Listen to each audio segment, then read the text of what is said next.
Bismillahirrahmanirrahim.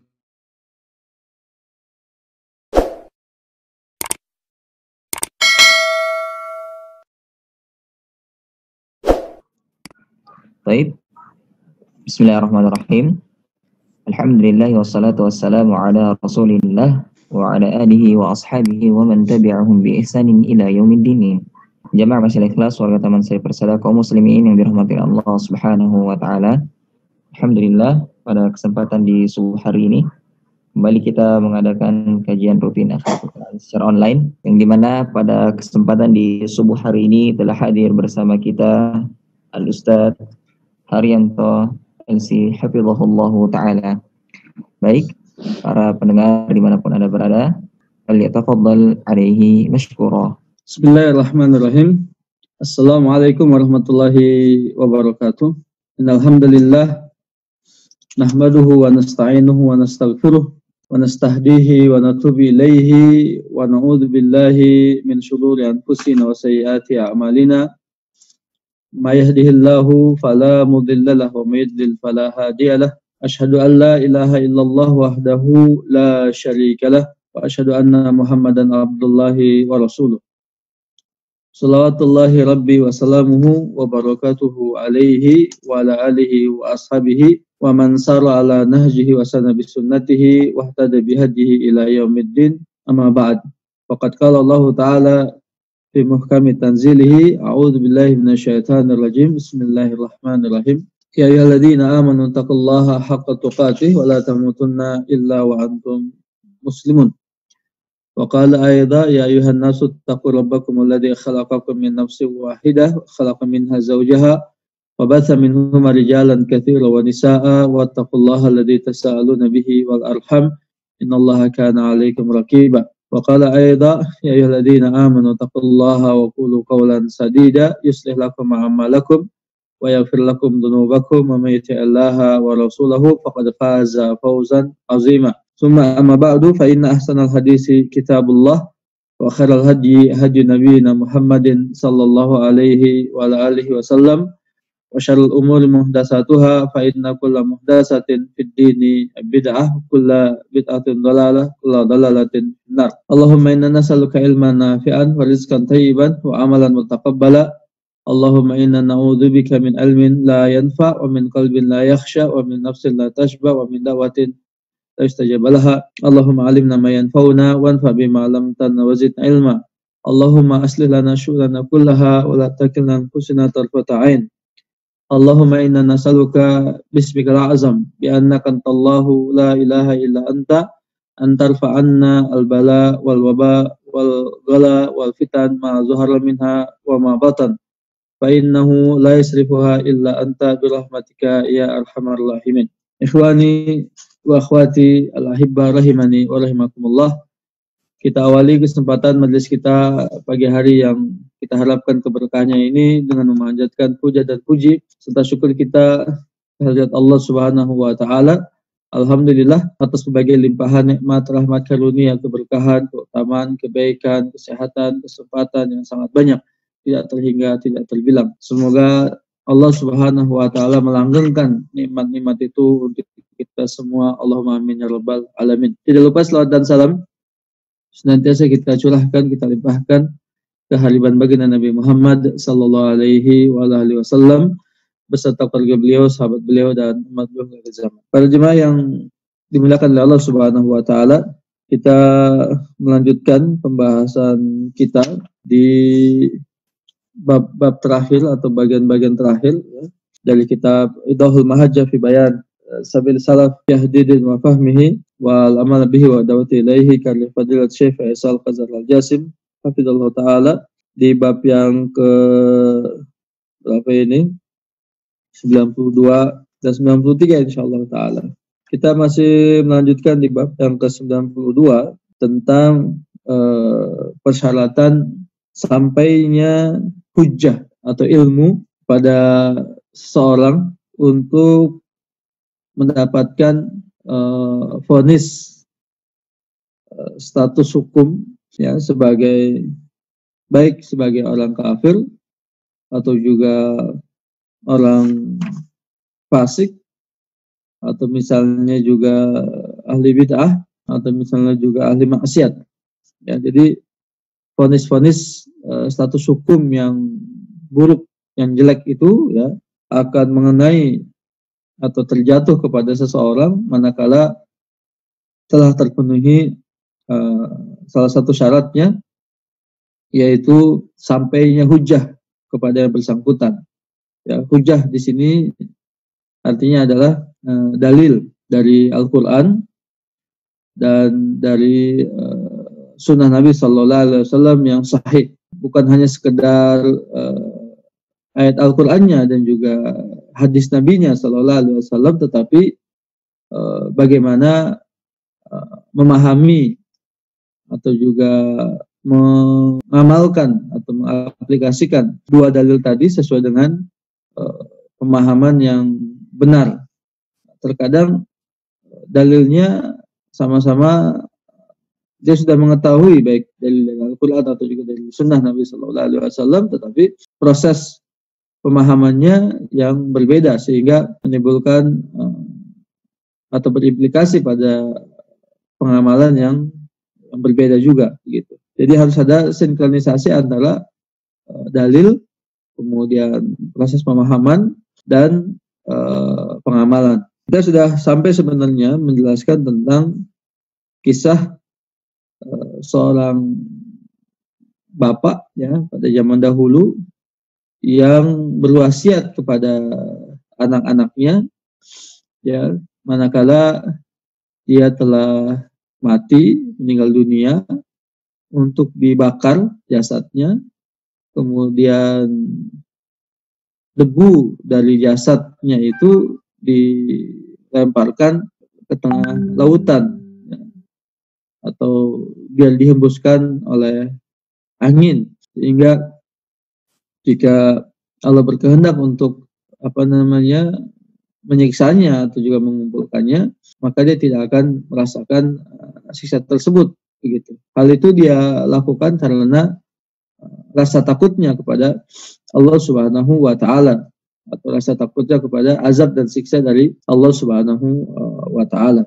Nah, rasa takut itulah yang justru menyelamatkannya di hadapan Allah Subhanahu wa taala. Sebagaimana juga telah disinggung pada kesempatan sebelumnya bahwa terkadang rasa takut akan sesuatu ini menyelamatkan kita.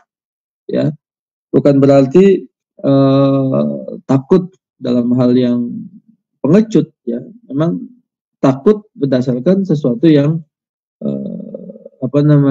didasari oleh pengetahuan, ya didasari oleh keyakinan, begitu ya, bukan ketakutan didasari oleh pengecut. Ya, karena sifat pengecut itu dilarang dalam agama, ya.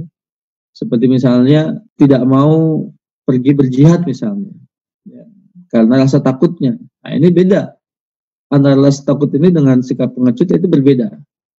Ya, ini jangan disalah pahami oleh kita semua antara rasa takut yang tadi disinggung, ya, di mana rasa takut itu dapat menyelamatkan kita, ya, bukan dalam segala hal, ya, dalam segala hal, karena dalam beberapa kesempatan yang lain ya, justru dibutuhkan keberanian, ya, keberanian. Maka bagaimana dia menempatkan keberanian itu dan juga rasa takutnya itu secara proporsional, ya, sesuai dengan tempatnya, ya, dan tidak dijadikan sebagai alasan-alasan untuk tidak mengerjakan perintah Allah Subhanahu wa taala. Seperti misalnya sebagian orang takutnya berlebihan misalnya, sehingga dia tidak mau ke masjid untuk sholat berjamaah misalnya, ya, dengan alasan takut tertular misalnya karena corona ini. Ya, tidak benar. Ya, itu juga tidak benar. Atau sebaliknya, misalnya keberanian yang tidak pada tempatnya, sehingga dia datang ke sembarang tempat tanpa mengindahkan protokol kesehatan. Nah, itu bukan berarti namanya nekat, ya, seperti itu. Ya, sehingga hendaknya orang-orang yang berakal dapat menempatkan rasa takutnya ini dan keberaniannya ini secara proporsional. Ya. Nah, kita lanjutkan dalil berikutnya yang disebut dengan takwil. Takwil itu artinya adalah menginterpretasikan sesuatu, ya, atau juga dalil, ya, namun tidak tepat dalam pendalilannya.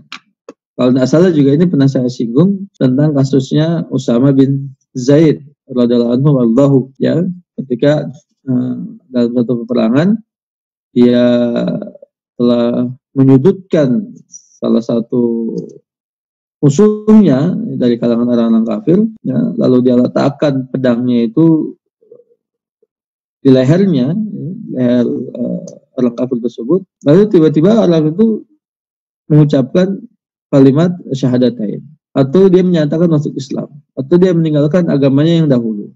Ya. Tetapi dalam pemahaman Usama bin Zaid, orang ini melakukan itu hanya untuk memelihara keselamatan jiwanya. Nah, itu yang disebut dengan takwil namanya. Ya. Dia tahu bahwa orang yang mengucapkan la ilaha illallah itu, atau yang sudah masuk Islam itu, ya, ataupun telah meninggalkan agama yang lainnya lalu mengikuti agama Nabi Muhammad SAW, maka tidak boleh, ya, untuk dibunuh. Ya. Tetapi dia punya alasan lain, ya, untuk itu. Gitu. Nah, takwil juga, ya, apakah takwil ini berlaku untuk semua orang? Misalnya, lalu dikatakan, ya, tidak tidak mengapa atau dibiarkan saja dia melakukan takwil tersebut, ya, atau memang takwil ini bagian daripada ranah ijtihad, ya. Kalau dikatakan ranah ijtihad, maka apakah setiap orang berhak beristihad? Ya, lalu dikatakan bukankah ijtihad itu memiliki syarat-syaratnya, ya, sehingga tidak dibenarkan setiap orang untuk melakukan ijtihad, ya, terhadap dalil-dalil agama. Wallahu a'lam bishawab, ya, para ulama memahami hal ini, ya, ini ijtihad yang diterima untuk menghindarinya dari hukuman, gitu. Berbeda dengan ijtihad untuk menetapkan sesuatu. Jadi maksudnya begini, para ulama menempatkan posisi orang itu, ya, sebagai orang yang boleh untuk beristihad, ya, meskipun dikatakan istihadnya itu salah, demi dia tidak terkena hukuman. Karena kan kita katakan bahwa istihad itu sebagai, atau takwil itu sebagai salah satu bentuk untuk tidak terjatuhnya vonis status hukum dia terkait dengan hal-hal yang kita sebutkan tadi, sebagai orang kafir, sebagai orang fasik, sebagai orang zalim, sebagai ahli bid'ah, sebagai ahli maksiat, dan seterusnya. Supaya status-status itu tidak terkena, tidak terjatuh kepada dirinya. Meskipun dikatakan iya, ya, bahwa jatuhnya status hukum itu sebagai implikasi dari penetapan hukum yang diambilnya atau yang dilakukannya, misalnya, dan dipahami berdasarkan ijtihadnya itu. Namun demikian agak berbeda, ya, ketika ijtihad itu dilakukan untuk menetapkan satu hukum, ya, apalagi kalau dikatakan melibatkan orang lain, ya, untuk mengikuti dalam hukum tersebut. Nah, ini agak berbeda menurut pandangan para ulama. Wallahu a'lam bishawab. Dalilnya adalah hadis yang dikeluarkan oleh Imam Nasa'i dalam As-Sunan Al-Kubra dari Ikrimah dari Ibnu Abbas radhiyallahu anhu bahwa Qudamah bin Maz'un telah meminum khamr atau minum khamr, ya, ketika dia diutus sebagai Amir Bahrain pada zaman kekhalifahan Umar bin Khattab radhiyallahu anhu. Lalu dihadapkanlah ke dalam persidangan, ya, di hadapan Umar bin Khattab radhiyallahu anhu, dan diminta untuk dihadirkan saksi-saksi. Lalu dia ditanya, ya, untuk mempertegas dan memperjelas apakah informasi tersebut benar adanya atau tidak. Ketika ditanya apakah benar dia telah meminum khamr, fa aqarra annahu syaribahu, dia menyatakan betul, ya, bahwa dia telah meminumnya. Nah, ini mungkin kelas sahabat dengan kelas kita berbeda di sini. Misalnya, dia dihadapkan di persidangan, ya, kemudian tidak menyangkal, artinya membenarkan tuduhan atau informasi bahwasanya dia telah meminum khamr. Kenapa demikian? Karena sebenarnya dia tahu bahwa perbuatannya itu akan berakibat pada satu hal yang buruk ya atas dirinya. Ya, tetapi dia tidak menyangkal, tidak berbohong, tidak berdusta, dan tidak menutup-nutupi, bahkan membenarkannya. Nah, ini ya kelebihannya sahabat dari kita. Ya, kalau kita kan sedapat mungkin mencari alibi ya atau pembelaan-pembelaan ya atau juga bentuk kebohongan-kebohongan, manipulasi data dan berita sehingga ya diharapkan dengan cara seperti itu terbebas dari hukuman kan begitu. Nah, itu perbedaannya ya kita dengan generasi Ridwan Alaihi Majma'in. Karena Qudamah bin Maz'un ini ya termasuk salah seorang sahabat. Maka Umar bin Khattab radhiyallahu anhu bertanya kepadanya, apa alasanmu melakukan itu? Nah, ini juga salah satu sikap yang bijak dari seorang penguasa, dari seorang hakim untuk mengedepankan asas praduga tidak bersalah ya dalam persidangan. Tanya dulu apa sebabnya. Tidak lantas ya mentang-mentang banyak saksi yang melakukannya ya kemudian langsung dijatuhi hukuman. Apalagi kalau tidak ada saksi misalnya dan jatuhi hukuman. Ya. Mengada-ada atau mencari-cari saksi itu atau direkayasa ya, persaksian dan sebagainya. Ya banyaklah. Ya banyak hal zaman kita saat ini ya, rekayasa proses pengadilan misalnya, rekayasa politik dan sebagainya ya, bisa dibuat semua. Saksi bisa dibuat misalnya, keterangan bisa dibuat misalnya begitu kan dan sebagainya lah. Ya, sama-sama kita memahami hal itu. Lalu Umar bin Khattab bertanya kepadanya ketika dapat informasi dia telah minum khamar, lalu datangkan saksi-saksi yang lain menyatakan memang iya dia minum khamar dan dia sendiri mengakui bahwasanya dia minum khamar, ya maka Umar bertanya, apa yang membuatmu melakukan itu?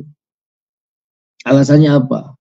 Maka dia menjawab, ya, Allah Subhanahu wa Ta'ala berfirman di surat Al-Maidah ayat 93, laisa 'alal ladzina amanu wa 'amilus solihati junahun fima ta'imu idza mattaqaw wa amanu wa 'amilus solihat. Tidak ada dosa atas orang-orang yang beriman dan mengerjakan amal soleh terhadap apa yang dimakannya dan diminumnya jika dia bertakwa, beriman dan mengerjakan amal soleh. Wah, ini luar biasa ini ayat ini. Al-Maidah ayat 93. Wa ana minhum katanya. Dan aku termasuk dalam golongan orang-orang yang disebutkan oleh Allah dalam ayat tersebut, yaitu bertakwa, beriman dan mengerjakan amal saleh. Siapa mereka yang dimaksud dengan ayat itu adalah minal muhajirin al-awwalin wa min ahlil badr wa ahli Uhud. Menurutnya ayat tersebut jelas diturunkan kepada kaum muhajirin yang terdahulu masuk ke dalam Islam, ahlul badar, ahlul Uhud, wabil khusus ahlul badar misalnya, karena pernah Nabi SAW berkata kepada mereka, if'alu ma syi'tum faqad ghafarallahu lakum, berbuatlah semau kalian, sekehendak kalian kepada ahlul badar ini, sesungguhnya Allah telah mengampuni dosa-dosa kalian. Nah, ini luar biasa, jaminan ini luar biasa. Jadi Qudamah bin Maz'un punya dalil dari apa yang dilakukannya. Ya, ketika dia minum khamar itu, dia punya dalil. Tahu khamar itu misalnya diharamkan atau tidak boleh misalnya gitu kan. Dan punya implikasi hukum yang sangat berat. Ya, karena apa? Karena ini kan peristiwanya pada zaman Umar bin Khattab. Artinya apa? Ya, sudah berlalu sekian tahun dari zaman Nabi SAW. Yang artinya juga bahwasanya semua ayat Al-Quran itu sudah turun dan hadis-hadis Nabi SAW sudah bertebaran di tengah-tengah sahabat-sahabat Nabi SAW. Dan dia termasuk sahabat, termasuk ahli Badar, termasuk ahli Uhud. Nah, ini kan luar biasa ini. Sampai pada zaman Umar bin Khattab radhiyallahu anhu. Dan di Al-Maidah Allah katakan orang-orang yang beribadah dan beramal soleh tidak menanggung dosa dari apa yang mereka minum, yang mereka makan misalnya. Apa yang mereka lakukan tidak berdosa selama mereka bertakwa, beriman dan mengerjakan amal-amal. Lebih khusus Ahlul Badar, Ahlul Uhud misalnya, ini luar biasa lagi. Jadi ada jaminan-jaminan gitu ya, yang diberikan oleh Allah dan Rasulnya bagi mereka, kekhususan bagi mereka. Sekiranya ya ini juga berlaku untuk kita, wah ini luar biasa. Siapa di antara kita yang tidak ingin mendapatkan jaminan-jaminan itu? Sekian banyak ayat-ayat tentang kaum muhajirin dan ansor yang dipuji oleh Allah Subhanahu wa taala. Sekian banyak ayat-ayat Al-Qur'an yang memberikan rekomendasi kebaikan, mentazkiyah ya kepada kaum muhajirin dan ansor dan sahabat-sahabat Nabi sallallahu alaihi wasallam. Banyak ayat-ayat dan hadis Nabi sallallahu alaihi wasallam. Apalagi Ahlul Badar dan Ahli Uhud. Ini kan luar biasa ini. Nah mungkin ya, nah ini salah satunya nih ya sahabat. Tapi apa yang dia lakukan? Dia punya dalil dengan ayat itu, ya, dia memahaminya ayat itu seperti itu. Surat Al-Maidah 93 tadi dipahami dengan cara seperti itu. Nggak ada dosa, ya dari apa yang diminumnya, dimakannya, dilakukannya, selama mereka bertakwa, selama mereka beriman, selama mereka mengerjakan amal saleh. Dan ayat itu untuk orang-orang muhajirin, Abu Badar, Al-Uhud. Kemudian Umar bin Khattab berkata kepada sahabat-sahabat yang hadir dalam persidangan itu, ajibu ar-rajul fasakatu. Jawab ya dalil dan dalih beliau ini gitu. Kata Umar di hadapan ya sahabat-sahabat yang lain dalam persidangan tersebut. Fasakatu, mereka diam. Senior ini kan, Ahlul Badar, Ahlul Uhud itu kan senior, generasi awal gitu. Siapa yang nggak tahu kedudukan Ahlul Badar, Ahlul Uhud itu kan?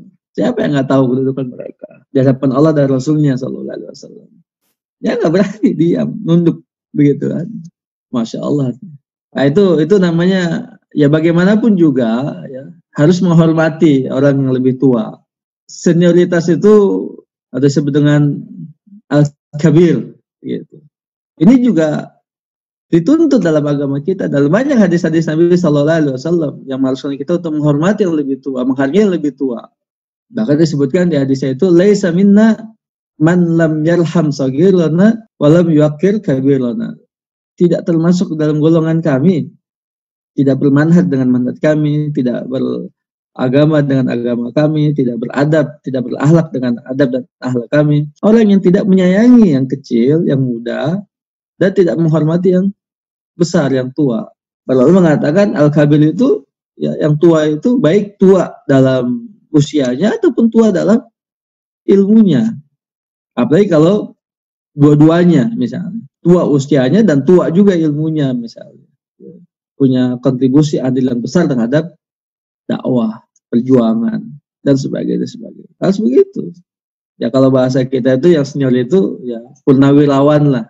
Kalau purnawirawan kan pensiun ya. Kalau ini belum pensiun, terus ya berdakwah, terus berjihad, terus menyebarkan kebaikan-kebaikan, mengajak manusia untuk taat dan ibadah pada Allah Taala. Orang-orang tua kita ini, ya ustadz-ustadz kita, misal guru-guru kita, misalnya, bagaimanapun juga wajib untuk kita hormati. Ya. Nah, ini bentuknya sahabat-sahabat saling menghormati sebagian dengan sebagian yang lain, meskipun keliru, gitu, meskipun ada kesalahannya.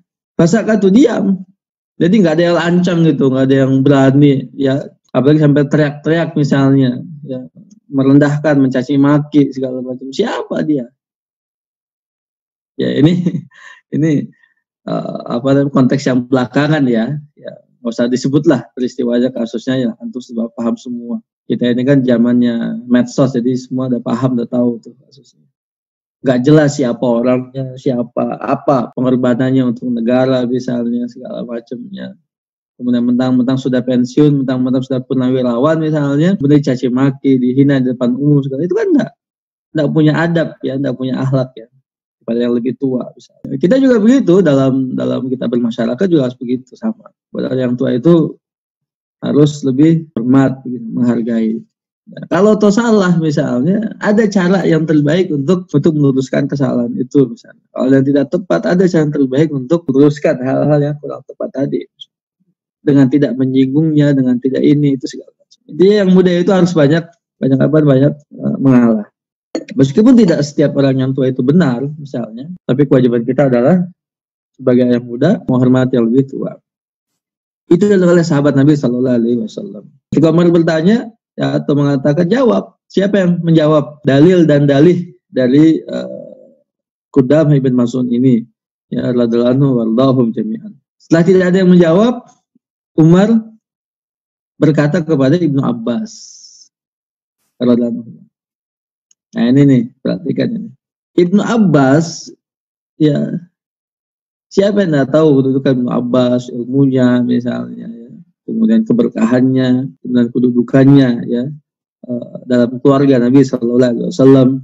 Ketika bayinya didoakan oleh Nabi Sallallahu Alaihi Wasallam, ya sampai dikatakan oleh para ulama yang pertama kali masuk ke dalam perutnya Ibnu Abbas adalah air liurnya Nabi Sallallahu Alaihi Wasallam. Ya, seraya beliau doakan Allahumma faqihhu fid din wa 'allimhu ta'wil. Tetapi bagaimanapun juga kedudukan Ibnu Abbas, ya beliau masih muda, kan gitu. Jadi kalau dilihat ini sekitar belasan tahun lah umurnya lah, ya. Karena kan kalau kita perhatikan, ya sejak ketika lahir di Madinah misalnya, berarti ketika Rasulullah wafat usianya masih 10 tahun kurang lebih, 10-11 tahun. Kemudian kekhalifahan Umar Abu Bakar Siddiq radhiyallahu anhu, ya, 2 tahun sekian misalnya, ya, itu juga berarti kan cuma bertambah 12 tahun, 13 tahun begitu kan usia Ibnu Abbas. Kemudian pada zaman Umar bin Khattab, jadi masih belasan tahun Ibnu Abbas itu. Apa Ibnu Abbas ikut perang Badar, perang Uhud? Ya enggak. Nah, masih bayi, masih kecil. Ya, dia ikut. Nah ini, ya kalau toh Umar tidak bertanya, dia tidak akan menjawab. Kalau Umar bin Khattab radhiyallahu anhu tidak bertanya kepadanya, dia tidak akan menjawab. Dia tidak akan menjawab. Ini sama nih, sama dengan akhlaknya Abdullah bin Umar. Ketika dalam satu majelis, Rasulullah SAW bertanya tentang masalah kalimatun thayyibah seperti syajarah thayyibah itu. Maka Abdullah bin Umar mengatakan, menurutku itu adalah pohon kurma. Tapi diam, itu berkata dalam hatinya, tidak diucapkan. Kenapa? Karena di hadapan sahabat-sahabat yang tua, sahabat-sahabat senior, ya, Ahlul Badr, Ahlul Uhud dan sebagainya. Ya begitulah akhlak seharusnya. Meskipun yang muda punya ilmu, punya ini, punya itu, ya, tapi dari yang tua ya hormat, diam. Ya, jangan banyak bicara, kemudian tidak perlu juga menonjolkan kemampuannya dan sebagainya, dengan adabnya, dengan akhlaknya, dengan etikanya. Ini kan luar biasa ini ya. Nah ini yang kadang hilang nih. Ini yang kadang hilang di tengah-tengah kita saat ini. Bagaimana adab dan akhlak itu menjadi cerminan kebaikan seseorang dalam dia menjalankan agama. Nah ini yang meskipun benar bisa, tapi ya tidak mesti harus ditonjolkan bahwasanya dia itu hebat, pintar, pandai. Ya benar itu tidak perlu seperti itu. Ada adabnya, ada akhlaknya. Maka adab dan akhlak itu memberikan keberkahan daripada ilmu. Nah, ini penting kan ya. Ya, nah kita lihat misalnya beberapa waktu yang lalu dalam acara televisi itu, ILC itu, ya, bagaimana mereka-mereka yang merasa duduk misalnya sebagai anggota parlemen dan sebagainya, notabene masih muda usianya, umurnya masih muda, tapi lihat bagaimana suaranya, bagaimana sikapnya, bagaimana tindak tanduknya, bagaimana ini itu segala macamnya, ya, sama sekali tidak menunjukkan adanya akhlak dan adab di hadapan mereka-mereka yang lebih tua misalnya. Ya. Nah ini mempertontonkan kepada kita, ya, satu sikap yang tidak baik, satu pembelajaran yang tidak baik dalam masalah adab dan akhlak ini. Ya, bagaimana menghormati dan memuliakan mereka yang lebih tua, ya, dalam ilmu dan usianya, perjuangannya dan sebagainya. Apalagi dalam konteks dakwah. Maka Umar bin Khattab berkata kepada Ibnu Abbas, radhiyallahu anhu, ajib, jawab, silakan kamu jawab. Apa yang hendak kamu katakan? Faqala, maka Ibnu Abbas radhiyallahu anhu menjawab, innama anzalaha udran liman syaribaha minal madin qabla tuharram. Sebenarnya ayat itu, Al-Maidah ayat 93, diturunkan untuk memberi uzur. Uzur itu apa? Alasannya, uzur syar'i. Bagi orang yang meminum khamar dari orang-orang yang terdahulu sebelum khamar itu diharamkan. Nah, kan khamar kan kita tahu ada 4 tahap pengharamannya itu. Ya. Yang pertama, ya Allah hanya menyebutkan prosesnya, bahwasanya khamr itu dapat dihasilkan, dapat dibuat dari buah anggur. Dan buah anggur itu sebagiannya dijual, sebagiannya diperas, kemudian airnya difermentasikan lalu dijadikan khamr. Kemudian buah anggur itu ya kalian mendapatkannya sebagai satu buah yang kalian bisa jual belikan dan untuk makan sehari-hari dan sebagainya dapat dijadikan sebagai khamr. Kemudian tahapan yang keduanya adalah tentang perbandingan antara kebaikan dan kejelekan yang ada pada khamr itu. Di sana ada kebaikannya ya, dan keburukannya lebih banyak daripada kebaikannya. Kemudian tahap yang ketiga untuk tidak minum khamr ya, di waktu-waktu sholat. Lalu yang keempat diharamkan khamr secara total. Ya, sebagaimana Umar bin Khattab radhiyallahu anhu meminta kepada Nabi sallallahu alaihi wasallam agar Allah meminta kepada Allah menurunkan hukum khamr ini ya secara final. Jadi 4 tahap ya tentang masalah pengharaman khamr ini. Surat Al-Maidah itu ya Allah turunkan sebelum pengharaman final dari hukum khamr yang Allah turunkan di surat yang sama, surat Al-Maidah ayat 90. Maka kata Ibnu Abbas ya ayat itu ya surat Al-Maidah ayat 393 itu ya ini sebagai uzur bagi orang-orang yang terdahulu dari kalangan ya orang yang beriman ya, yang meminum khamr sebelum diturunkan hukum akhir ya hukum final dari pengharaman khamr. Ketika Allah berfirman ya ayyuhalladzina amanu innamal khamru wal maisiru wal ansabu wal azlamu rijsun min amali syaitan fastanibuhu la'allakum tuflihun. Fastanibuhu. Maka tinggalkan dia. Ya. Maka tinggalkan semuanya itu. Sesungguhnya khamr, kemudian perjudian, kemudian berhala-berhala, kemudian mengundi nasib ya dengan anak panah ya adalah perbuatan yang keji. Termasuk dari perbuatan syaitan. Ya. Maka jauhilah semuanya itu agar kalian beruntung. Al-Maidah 90. Nah ini ya sebagai hukum final daripada kehalalan khamr itu. Maka ayat ini surat Al-Maidah 90 ini sebagai hujjah atas orang-orang yang terdahulu. Jadi surat atau ayat yang 93 tadi di Al-Maidah tadi sebagai udzur ya untuk apa yang sudah mereka lakukan pada zaman dahulu sebelum turunnya ayat ini ya. Nah setelah turunnya ayat ini tidak boleh lagi hujjah berarti. Apa yang kalian lakukan terdahulu sudah dimaafkan, diampuni oleh Allah, tidak berdosa itu pada masa yang lalu. Tapi setelah turun ayat ini tidak boleh lagi. Nah ini juga sebagian orang katanya bahwasanya ayat-ayat tadi atau 4 tahapan dari pengharaman khamr itu semua disebutkan dalam Al-Quran. Semua disebutkan dalam Al-Quran. Apakah dibenarkan ketika seorang berhujjah dengan salah satu dari tahapan ya itu ya atau kita sebut tahapan pertama atau kedua atau ketiga misalnya, lalu dia minum khamr ya berdalil dengan tahapan pertama, kedua atau ketiga misalnya untuk tidak dijatuhi hukuman cambuk. Tidak boleh.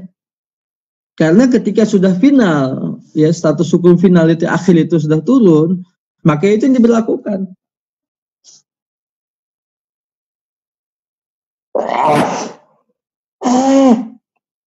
Alhamdulillah.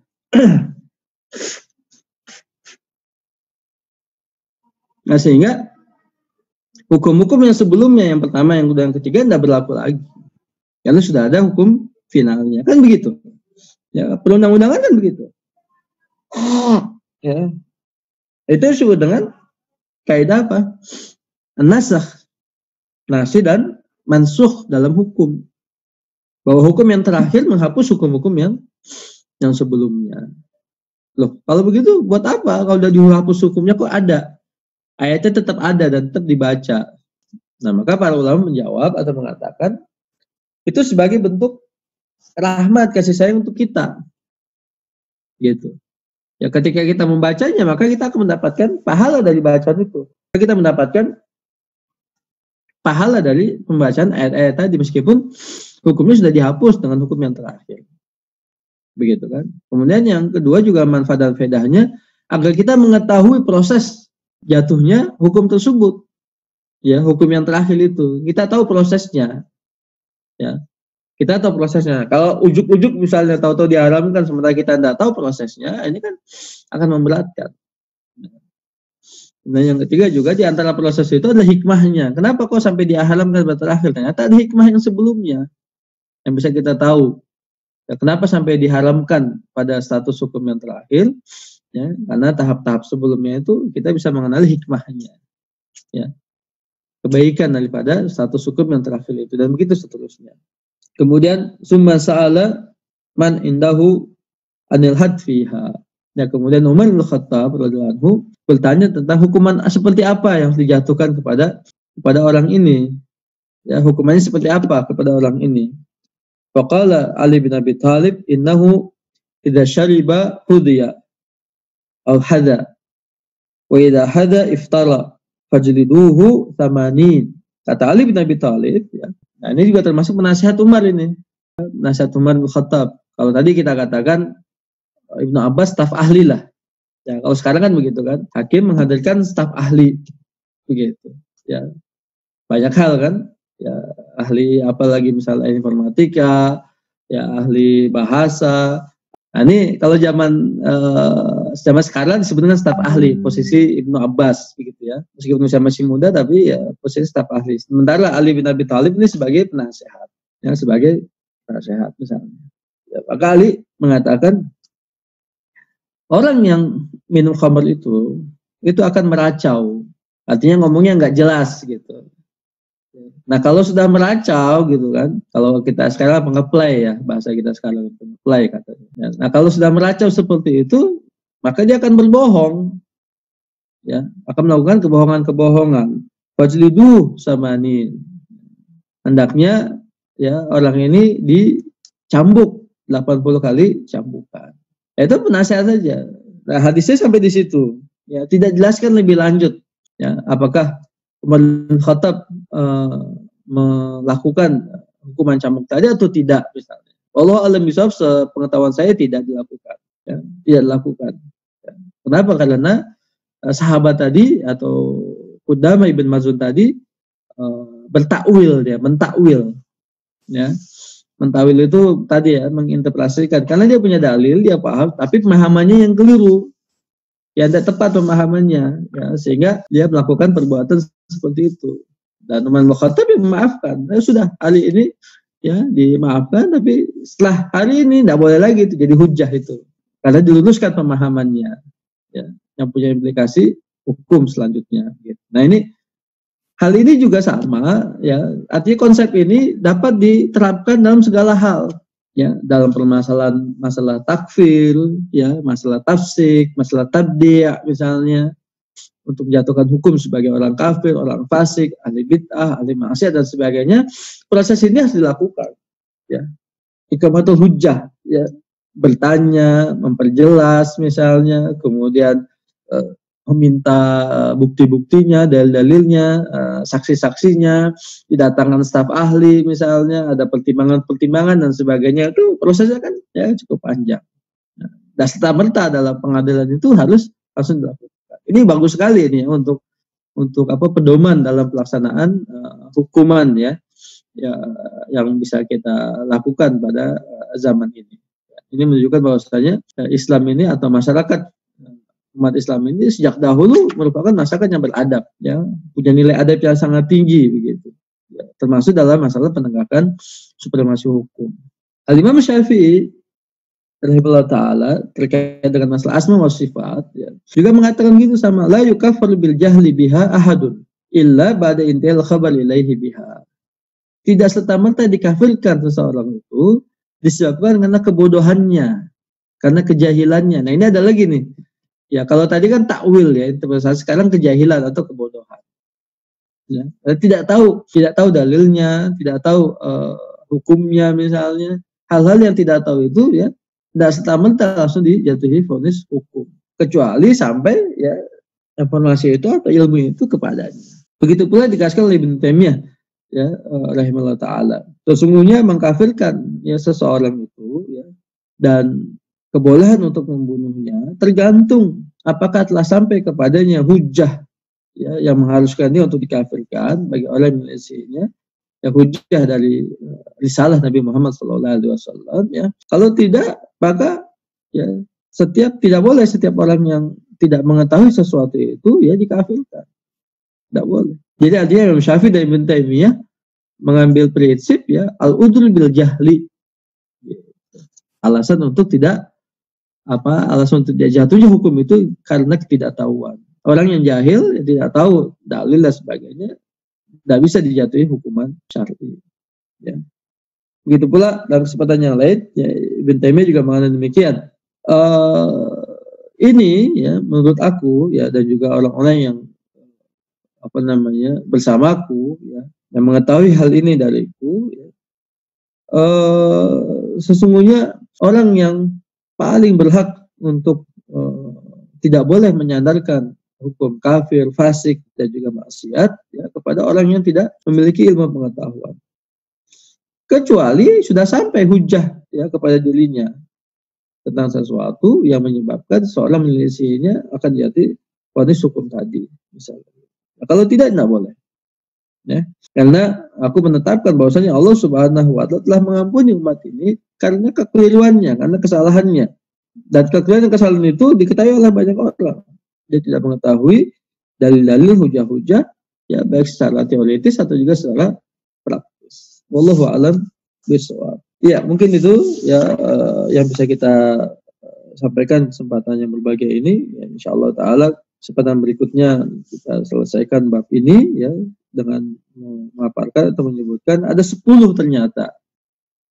Subhanallah, 10 alasan ya yang diberikan kepada seorang terutama bagian daripada kaum muslimin untuk tidak terkena vonis hukum ya, hukum syar'i. Ya, dengan kekafiran, kefasikan, al-bid'ah, kemaksiatan dan sebagainya. Dengan 10 udzur, insyaallah kesempatan yang lain akan kita jelaskan. Demikian para jemaah yang dimuliakan Allah Subhanahu wa taala yang bisa kita kaji kesempatan pagi hari yang penuh dengan keberkahan ini. Semoga menjadi ilmu yang bermanfaat dan dapat mengantarkan kita untuk beramal saleh serta membuat kita lebih bijak, ya lebih arif, ya lebih menjunjung adab dan akhlak dalam menjalankan agama ini akan terasa indah dan berkah ya ilmu yang berbalut dengan adab dan akhlak. Dan dua hal itu yang dikatakan oleh Nabi SAW ketika beliau ditanya apa yang banyak menyebabkan seseorang masuk dalam surga, maka beliau mengatakan taqwa Allah wa husnul khuluq, takwa kepada Allah dan akhlak yang baik, akhlak mulia, akhlak terpuji, ya, berakhlak, beradab. Ya, ini menjadi salah satu faktor ya seorang mukmin mendapatkan rahmat Allah Subhanahu wa taala di dunia dan juga di akhirat. Semoga Allah anugerahkan pada kita semua ya, kedua hal tersebut. Allahumma amin ya rabbal alamin. Ya, mudah-mudahan Allah segera selamatkan kita semua dari ujian ini, dari musibah ini. Lebih meningkatkan keimanan kita pada Allah Taala dan lebih mendekatkan kita ya kepadanya. Allahumma amin ya rabbal alamin. Demikian Bapak dan Ibu sekalian, kurang lebih saya mohon maaf, yang benar datang dari Allah Subhanahu wa taala, yang keliru, yang salah dari saya ya saya mohon maaf yang sebesar-besarnya. Allah dan Rasulnya berlepas diri dari semuanya. Kita akhiri dengan kafaratul majlis. Subhanaka Allahumma bihamdik asyhadu an la ilaha illa anta astaghfiruka wa atubu ilaik. Wassallallahu ala Muhammad wa ala alihi wasallam. Assalamualaikum warahmatullahi wabarakatuh.